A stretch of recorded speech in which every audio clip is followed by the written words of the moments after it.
बिस्मिल्लाहिर्रहमानिर्रहीम। शुरू अल्लाह के नाम से जो बड़ा मेहरबान नहायत रहम करने वाला है। Pharmacognosy of the first year pharmacy technician, lecture by Maira Javed from Shahrukh Alam college of health sciences, Multan.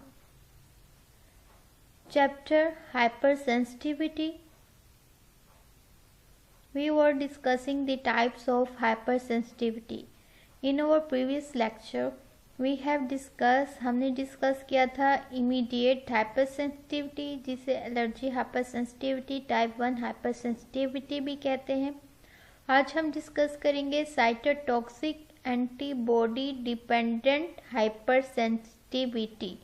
हम देखते हैं साइटोटॉक्सिक एंटीबॉडी डिपेंडेंट हाइपरसेंसिटिविटी क्या चीज़ है और ये किस तरह बॉडी में रिएक्ट करती है और एलर्जिक रिएक्शन प्रोड्यूस करती है।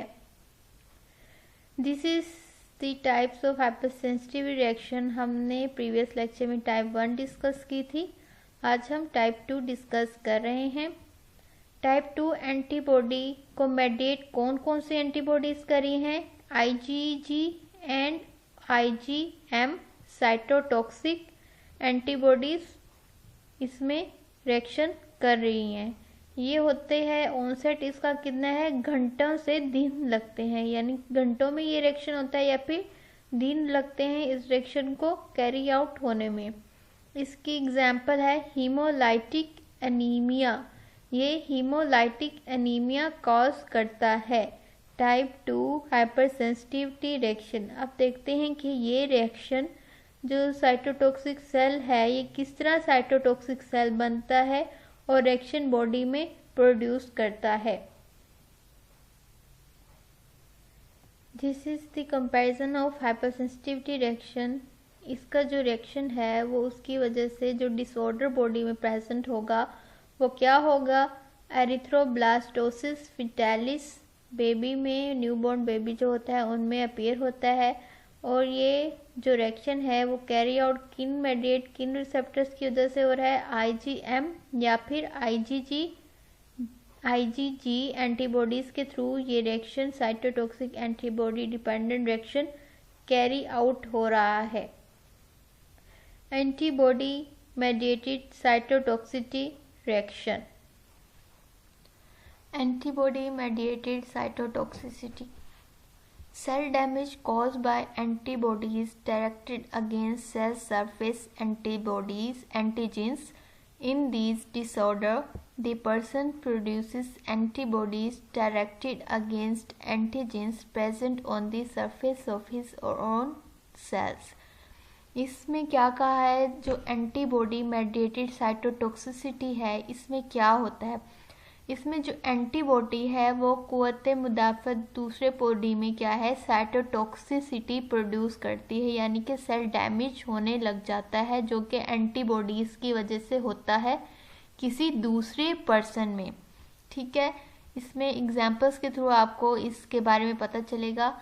इसमें क्या होता है, जो एक पर्सन है उसके अंदर जो एंटीबॉडीज़ प्रोड्यूस हो रही होती हैं वो उस दूसरे पर्सन के अंदर एंटीजेंस की प्रोडक्शन करती है जो कि उसके सेल्स के खिलाफ काम कर रहा होता है। एग्जाम्पल इसमें आ जाता है haemolytic disease of the newborn और मायस्थीनिया ग्रेविस, ये दोनों एग्जाम्पल्स हैं। Binding of antibodies to the surface of the cell can result in phagocytosis of the cell और लाइसिस ऑफ द सेल। आपने पढ़ा होगा फैगोसाइटोसिस में क्या है, जो सेल है वो बस्ट कर जाता है। ठीक है, उसमें जो एंटीबॉडीज़ जो हैं वो बस्ट कर जाती हैं सेल में। ठीक है, एंटीबॉडी मेडिएटेड साइटोटॉक्सिसिटी यानी कि जो एंटीबॉडीज़ हैं वो प्रोड्यूस करती हैं एंटीजेंस के ख़िलाफ़ जो काम कर रही होती हैं, लेकिन इस डिसऑर्डर में क्या है, जो पर्सन है ये एंटीबॉडीज़ खिलाफ किसके काम कर रही होती हैं, एंटीजेंस के खिलाफ जो एंटीबॉडीज़ काम कर रही होती हैं वो उसके खिलाफ काम करना शुरू हो जाती है, यानी कि उस दूसरे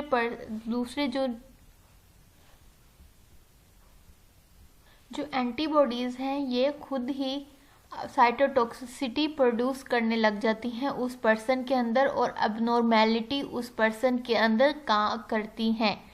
ठीक है, हम एग्जांपल देते हैं ताकि आपको सही से इसके बारे में इंफॉर्मेशन मिल जाए। Haemolytic disease of the newborn, antibody mediated की वजह से जो डिजीज़ होगी वो होगी haemolytic disease of the newborn. जो न्यूबॉर्न चाइल्ड है, बच्चा है, उसमें ये ब्लड डिसऑर्डर पैदा करेगी।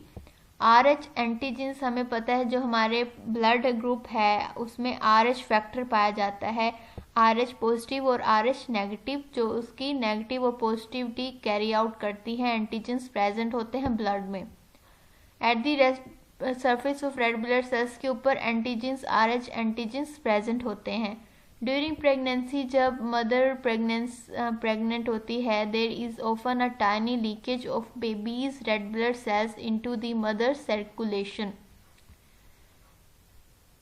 इस टेबल से आपको ब्रीफली पता चलेगा haemolytic disease of the newborn है क्या असल में।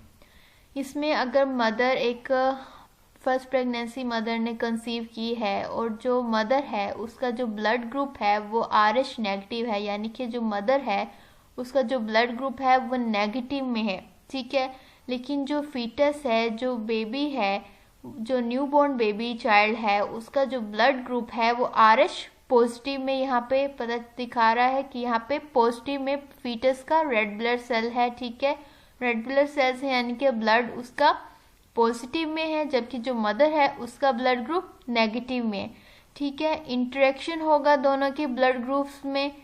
ठीक है, तो जो फीटस का ब्लड है वो मिक्स हो जाएगा ड्यूरिंग फर्स्ट प्रेगनेंसी मदर के ब्लड के अंदर। ठीक है, वो मदर के ब्लड के अंदर फीटस का जो blood cell, red blood cells हैं, वो मदर के अंदर, जिस्म के अंदर चले जाएंगे। ठीक है, जो मदर है वो सेंसिटाइज होगी, यानी कि उसकी जो कुव्वत मुदाफ़ियत है, जो हमारे जो एंटीबॉडीज़ काम कर रहे होते हैं वो एक्टिव हो जाते हैं, क्योंकि एक फॉरेन बॉडी उनके लिए आ गई है उस पेशेंट के जिस्म के अंदर।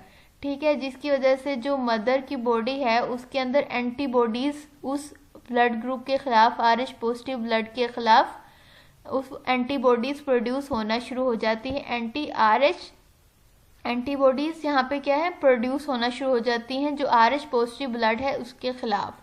जो कैरी आउट मेडिएट कौन सा करता है, मेडिएटर IgG इसको कैरी आउट करता है मैटरनल सीरम के अंदर।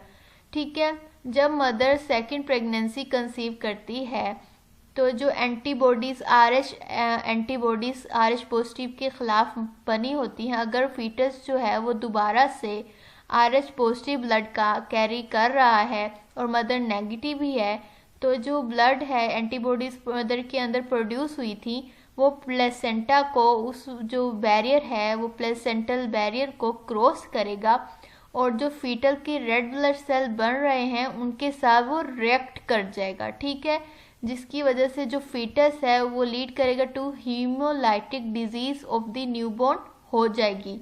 ठीक है,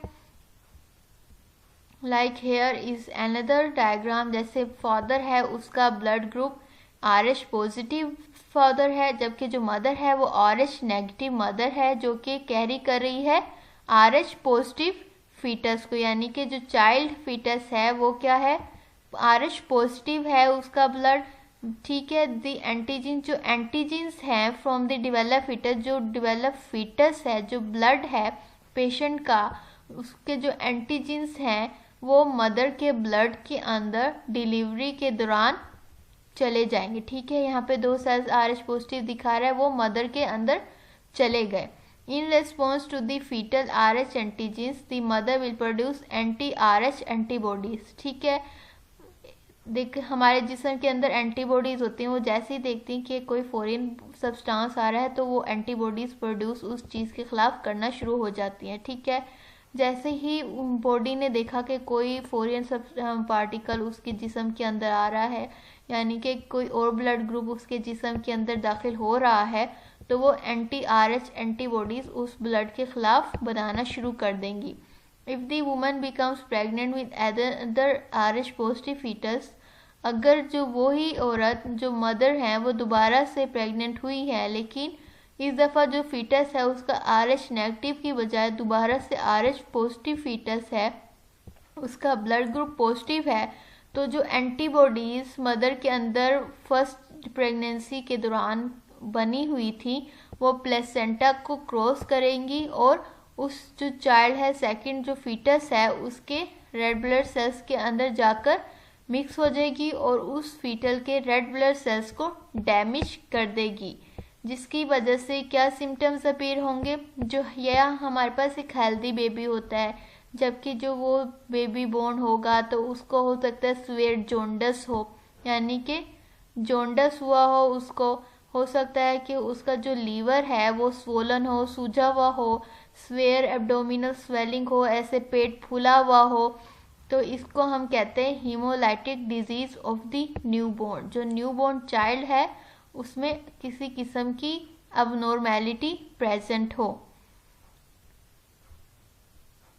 हम यहाँ पे अब रीडिंग कर लेते हैं। यहाँ पे वही सारा कुछ इन्होंने एक्सप्लेन किया हुआ है कि हीमोलाइटिक डिजीज न्यूबॉर्न की क्या होती है, किस तरह होती है।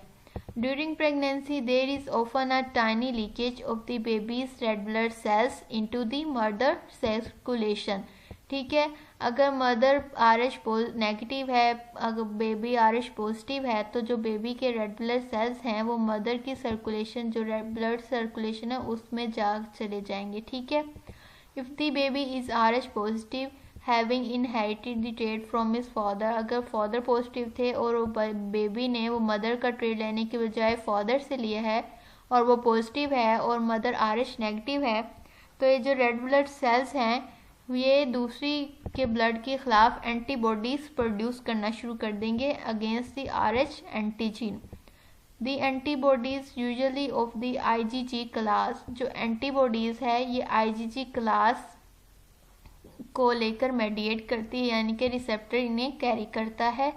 May not develop fast enough to cause the problem for that child. ये जो IgG है वो इतनी फास्ट इनफ नहीं होती कि वो उस चाइल्ड के लिए प्रॉब्लम कॉज करे, लेकिन ये प्लेसेंटा जो है, जो एक बैरियर होता है, प्लेसेंटल बैरियर अल्लाह ताला ने बनाया होता है, ये इसको क्रॉस कर लेता है और जो रेड ब्लड सेल्स हैं, जो फीटस के रेड ब्लड सेल है, उसके ऊपर जाकर वो एंटीबॉडीज जो मदर की बॉडी ने प्रोड्यूस की होती हैं उस पे जाकर अटैक कर देती है RH पॉजिटिव फीटस के खिलाफ।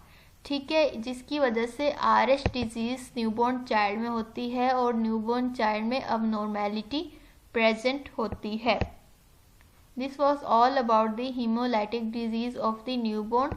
और हमें एंटीबॉडी मेडिएटेड साइटोटॉक्सिसिटी में क्या कह रहे हैं, जो एंटीबॉडीज हैं जो बॉडी प्रोड्यूस कर रही हैं वो मेडिएट कर देता है, यानी कि साइटोटॉक्सिसिटी प्रोड्यूस करता है उन एंटीजेंस के खिलाफ, जो RH एंटीजेंस हैं उन्हीं के खिलाफ जो एंटीबॉडीज है साइटोटॉक्सिसिटी कॉज करती है और सेल डैमेज करती है और डिजीज पैदा करती है, जिसे हम हाइपर सेंसिटिविटी रिएक्शन होता है उस सेकंड चाइल्ड में या फिर किसी पर्सन के अंदर, यानी कि जो जिस्म का अपनी ही कुव्वत मुदाफ़त है वो अपनी ही बॉडी के अगेंस्ट रिएक्शन प्रोड्यूस करती है। एंटीबॉडीज़ जो हैं वो अपनी बॉडी के अंदर ही रिएक्शन प्रोड्यूस करती हैं और सेल डैमेज कर रही होती है।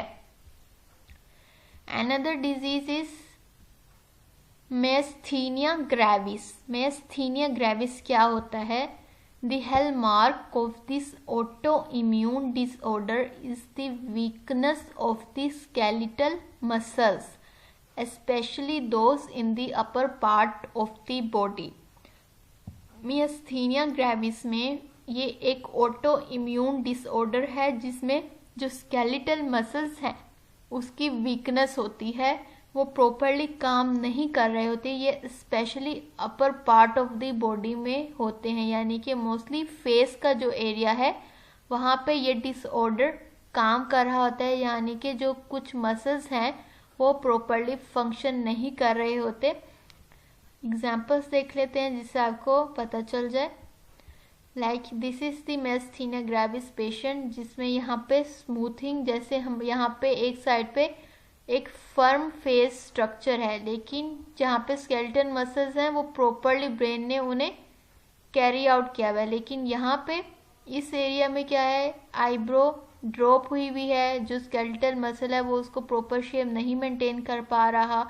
ठीक है, आईब्रो ड्रॉप है, जो लाइंस हैं, जो फोरहेड है वो स्मूथ नहीं है, जो स्नार्लिंग एक्सप्रेशन है यानी कि जो यहाँ पे एक एक्सप्रेशन होता है फेस में वो गायब है, जो लिप्स है यूं स्ट्रेट होने की बजाय यूं ड्रॉप आउट, नीचे की तरफ ड्रॉप आउट हुआ है, dropping of the corner of the mouth, इस तरह यूं तिरछा करके ड्रॉप आउट हुआ है माउथ का कॉर्नर। मिस्थेनिया ग्रेविस में एनदर पिक्चर, यहाँ पे एक फिल्म स्केलेटल मसल फंक्शन कर रहा है, लेकिन यहाँ पे जो स्केलेटल मसल है वो प्रॉपरली फंक्शन नहीं कर रहा, जिसकी वजह से जो आईब्रो है वो ड्रॉप आउट हुई हुई है। और इसमें से क्या लगता है, आपने देखा होगा अक्सर लोगों की एक आई एक बंद होती है, खुली हुई होती है, वो क्या होता है, जो ऑटो इम्यून डिसऑर्डर होता है उन्हें मिस्थेनिया ग्रेविस जिसे हम कहते हैं, जो स्केलेटल मसल है वो प्रॉपरली फंक्शन नहीं कर रहा होता और जो फेस एक्सप्रेशंस हैं उन्हें प्रॉपरली कैरी आउट नहीं कर रहा होता, और जिसकी वजह से antibody mediated cytotoxicity hyper sensitivity reaction body के अंदर कैरी आउट हो रहा होता है। This was all about the type 2 hyper sensitivity reaction. Type 2 hyper sensitivity reaction को हम क्या कहते हैं, एंटीबॉडी मेडिएटेड साइटोटॉक्सिसिटी, यानी कि जो एंटीबॉडीज हैं वो एंटीजेंस के खिलाफ, वो जो कुछ रिसेप्टर्स हैं, इम्यूनोग्लोबुलिन्स हैं जिनमें आईजीजी और आईजीएम यहाँ पे काम कर रहे होते हैं, वो टॉक्सिक रिएक्शन बॉडी के अंदर प्रोड्यूस कर रहे होते हैं, जो कैरी आउट किसके थ्रू हो रहा होता है, एंटीबॉडीज़ के थ्रू ये फंक्शन कैरी आउट हो रहा होता है और साइटोटॉक्सिसिटी प्रोड्यूस हो रही होती है, जिसके नतीजे में हमें जो डिजीज़ हो सकती हैं पेशेंट्स में वो होती है haemolytic disease of the newborn और मिस्थेनिया ग्रेविस। ये दो डिजीज़ इस ऑटोइम्यूनी साइटोटॉक्सिसिटी रिएक्शन की वजह से कैरी आउट हो सकती है। यहाँ पे हमने देखा था haemolytic disease of the newborn क्या है, किस तरह होती है, मदर से ये चाइल्ड के अंदर किस तरह मुंतकिल होती है, और जो चाइल्ड है उसमें क्या चीज़ अपीयर होती है, स्वोलन लीवर होता है, एब्डोमिनल स्वेलिंग हो जाती है, जॉन्डिस हो जाता है उस पेशेंट को। मिस्थेनिया ग्रेविस में देखा था जो स्केलेटल मसल्स थे वो प्रॉपरली फंक्शन नहीं कर रहे थे, जिसकी वजह से आईब्रो ड्रॉप हो रही थी, स्नार्लिंग एक्सप्रेशन था, जो माउथ कॉर्नर था वो ड्रॉप हुआ था। This was all about the myasthenia gravis. Thank you so much.